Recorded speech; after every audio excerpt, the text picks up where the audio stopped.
I'm Justin Fowler, and today I'm going to tell you why, even though you may have been raised to believe something different, you actually think divorce is pretty cool.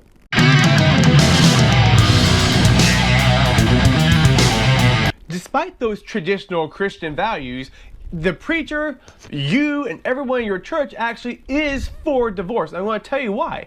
Think back to the history classes you've had.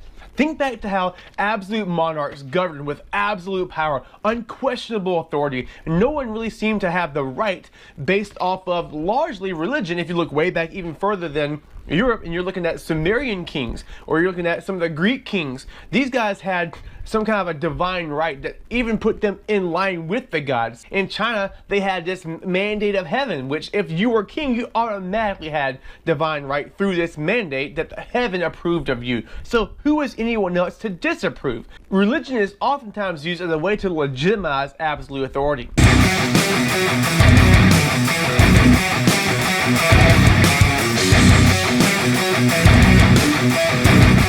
In Christianity and Islam and Hinduism and just about any other mainstream religion, large world religion that most people are going to adhere to, with the strong exception to Sikhism, I might say, women are oftentimes subjugated to men and to their rule and their authority. So societies that have a strong sense of religion in some of these communities historically have also been very, very patriarchal and have also been set up in a way that laws are centered on the laws of men and the laws that men think is best. And women don't have a whole lot to say.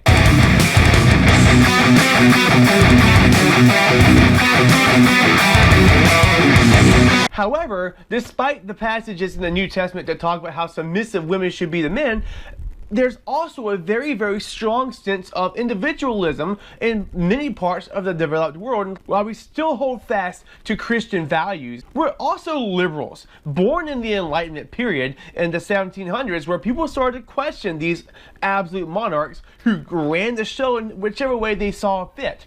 And today, even if you're not Democrat, you're still liberal by that sense on a world scale. What I mean by this is this strong sense of individual freedom and individuality in general. You believe that if we set up a system that is based in liberal ideology, then we can have education no matter who we are, no matter what sex we are, no matter what ethnicity we are. We can learn how to interact with one another. And in the words of Voltaire, the philosopher of the Enlightenment period, we may not agree with what you say, but we'll fight to the death your right to say it. I believe that even in the most religious communities today in the United States, we believe that and hold true to that, even despite the fact that it's kind of contradictory to teachings in the Bible. Despite us in the United States feeling very strongly about the influence of Christian values and feeling that divorce is a sin because of the teachings in the Bible and also because of those values and how they manifest themselves in our society as a whole, we still have a strong sense of feeling towards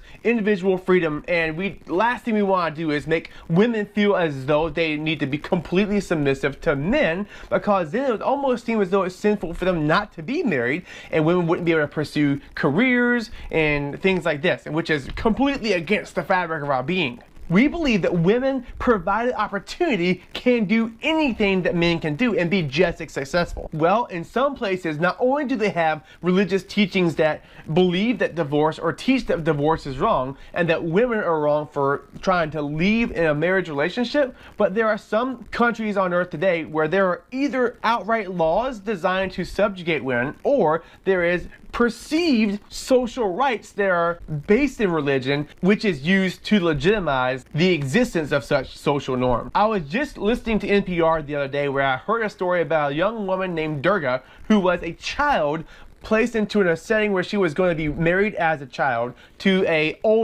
much older man. And the father had gone through this arrangement based on the customs and norms of this small rural town in the middle of India somewhere. But as it turns out, at the wedding ceremony, the dad had second thoughts and really wanted to back out of the situation, but he could not because they were already locked in. And so what he does is he ends up using education as a way of preventing his daughter from having to go and stay with this older man and be married to him, which most places in the developed world today think is totally sick, the idea of having these arranged child marriages. But it is common practice in places like rural India. Women traditionally don't have as many rights or aren't expected to be as successful as men in these areas. And what this leads to is that women end up being somewhat of a burden on their families. And so another thing you're going to see pop up is the idea of dowry, where we go out and buy a wedding ring so we can propose to the woman of our dreams and marry them based on choice and based on love. Love marriages are, while they're on the increase in India, are actually not really the norm in many places in the rural countryside. So you see these arranged marriages where the father also has to pay a large dowry to the husband and the husband's family for taking their daughter on their hands. It doesn't seem like a very safe and very happy ending for these women. Oftentimes what you'll see happen is that the dowry won't be enough to satisfy the insatiable wants and desires of the husband's family, which also leads them to ask for more dowry later on, sometimes even threatening the livelihood and the health and even the life of the bride. Conservatism in the world definition isn't the same as conservatism in terms of Republicans.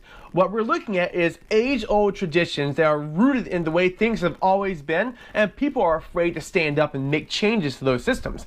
Liberalism and secularism helps to present ways to get around that. And that right there is where divorce comes in. If women are able to leave men and leave marriages and get divorced, then what it means automatically by default is that women are held in an equal setting with men. They're held in a way that the laws don't bind them and the norms don't prevent them from being able to look out for their own livelihood or for the livelihood of their kids or their potential careers. The fact that Durga was able to pursue education in a way to postpone and ultimately hopefully get out of this arranged marriage that she was put into as a child against her will, Durga's father not only sent his daughter to earn education and to be able to set the foundation for her to have opportunities for success in her own life, but he's also advocated for other fathers in the area in his town to send their daughters off to school rather than engage them in child marriages and go through this process of heartache and pain and toil and struggle that's for so long been the case. Only through education will women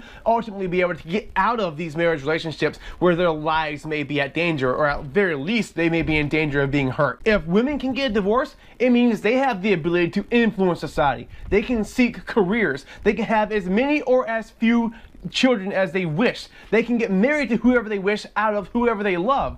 These are all ideals that we strive for, even despite the importance of religion in our lives. The last thing we're going to do is impose marriage on women that don't want to be part of that system. Women would be able to live apart from men if they choose to do so, and certainly would be able to live apart from the violence and abuse that has plagued many parts of rural India for so long. If the people that go through divorce today go through that divorce because their livelihood or because their health or because their lives are in danger, then in my book, and I think in yours as well, divorce is more of a good thing than not. In fact, divorce is very much a symbol of individual freedom. It is a symbol of freedom from tyranny. Thanks for watching.